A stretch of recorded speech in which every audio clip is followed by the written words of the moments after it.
കാലങ്ങൾക്ക് മുന്നേ ഒരു എഴുത്തുകാരൻ പറഞ്ഞു വെച്ചിട്ടുണ്ട് ദീർഘവീക്ഷണത്തോടെ, ചന്ദനമരത്തിലെ വിഷപ്പാമ്പാണ് വെള്ളാപ്പള്ളി നടേശനെന്ന്. സത്യമാണ് ആ വാക്കുകളാണ് പുലർന്നുകൊണ്ടിരിക്കുന്നത് ഇന്നും.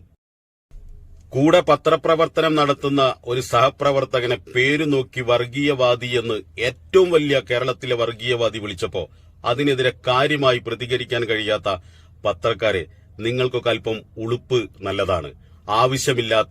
ഇല്ലാത്ത വാർത്തകൾ കെട്ടിച്ചമച്ച് മുതലാളിമാർക്ക് വേണ്ടി പണിയെടുക്കുന്ന ചില ആളുകളോടാണ് ഈ പറയുന്നത്. വെള്ളാപ്പള്ളി നടേശൻ എന്നത് കേരളത്തിലെ ഒരു രാഷ്ട്രീയ കൂട്ടിക്കൊടുപ്പുകാരനാണ്. ആർക്ക് വേണ്ടിയാണ് ഈ ജോലി ചെയ്യുന്നത് എന്ന് കുറഞ്ഞ കാലങ്ങളിലുള്ള അദ്ദേഹത്തിന്റെ സംസാരങ്ങൾ കണ്ടാൽ നമുക്ക് മനസ്സിലാവും. പത്രസമ്മേളനങ്ങൾ കണ്ടാൽ, പത്രക്കാരോട് അയാൾ ഉരുവിട്ട ഓരോ വാക്കുകളും കേട്ടാൽ മനസ്സിലാവും. കേന്ദ്രത്തിലെ ഉവൈസി എന്ന രാഷ്ട്രീയ കൂട്ടിക്കൊടുപ്പുകാരൻ എന്താണോ ചെയ്യുന്നത് അതാണ് കേരളത്തിലെ വെള്ളാപ്പള്ളിയും ചെയ്യുന്നത്. ഇതാർക്ക് വേണ്ടിയാണ് എന്ന് ഇനിയെങ്കിലും ജനം മനസ്സിലാക്കണം, തിരിച്ചറിയണം. ഇയാൾ സമൂഹത്തിന് എന്ത് ഗുണമാണ് ചെയ്തത്? ഇയാളുടെ കൂടെ ആരുണ്ട്? ഇയാൾക്ക് ഒരു സപ്പോർട്ടും ഇല്ല എന്നത് ഈ കഴിഞ്ഞ ഇലക്ഷനിൽ തെളിയിച്ചു കഴിഞ്ഞതാണ്. അയാൾ എത്ര തന്നെ വിഷം വിളമ്പിയാലും, എത്ര തന്നെ വിഷം തുപ്പിയാലും, മുസ്ലിങ്ങൾക്കെതിരെ എന്തൊക്കെ പറഞ്ഞാലും അദ്ദേഹത്തിന്റെ കൂടെ യഥാർത്ഥമായ മതവും ചിന്തവുമായി നടക്കുന്ന ഒരാളുമില്ല എന്നതിന്റെ തെളിവാണ് ഈ കഴിഞ്ഞ ഇലക്ഷൻ. പിന്നെ എന്തിന് ഇയാളെ പിന്നാലെ മൈക്കും പൊക്കിപ്പിടിച്ച് നിങ്ങൾ നടക്കണം?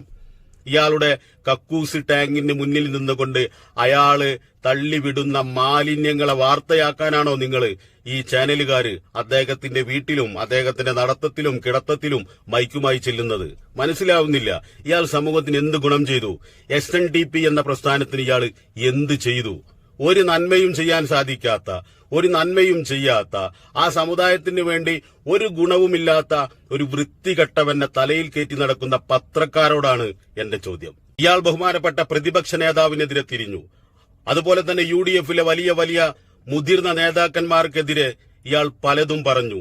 അന്നും എല്ലാവരും ക്ഷമയോടെ കാത്തിരുന്നു ഇനി വരാനുള്ളത് എന്ത് എന്ന്. പിന്നെ ഇയാൾ നീങ്ങിയത് മുസ്ലിങ്ങൾക്കിടയിലേക്കാണ്.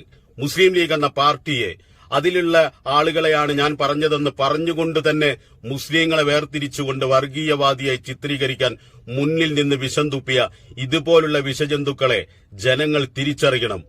ഞാൻ പറഞ്ഞു വരുന്നത്, ഇതുപോലുള്ള വിഷജന്തുക്കളെ തിരിച്ചറിഞ്ഞുകൊണ്ട് അവർക്ക് മറുപടി നമ്മൾക്ക് പറ്റുന്ന രൂപത്തിൽ, സോഷ്യൽ മീഡിയയിലാണെങ്കിൽ അങ്ങനെ ഏതൊക്കെ രൂപത്തിലാണോ അവർക്ക് മറുപടി ജനാധിപത്യ രീതിയിൽ നൽകാൻ കഴിയുക അത് നൽകിക്കൊണ്ട് അവരുടെ നാവിനെ നമ്മൾ അടക്കിയില്ലെങ്കിൽ ഇത് വലിയ ദുരന്തത്തിലേക്ക് നീങ്ങുമെന്നത് സത്യമാണ്.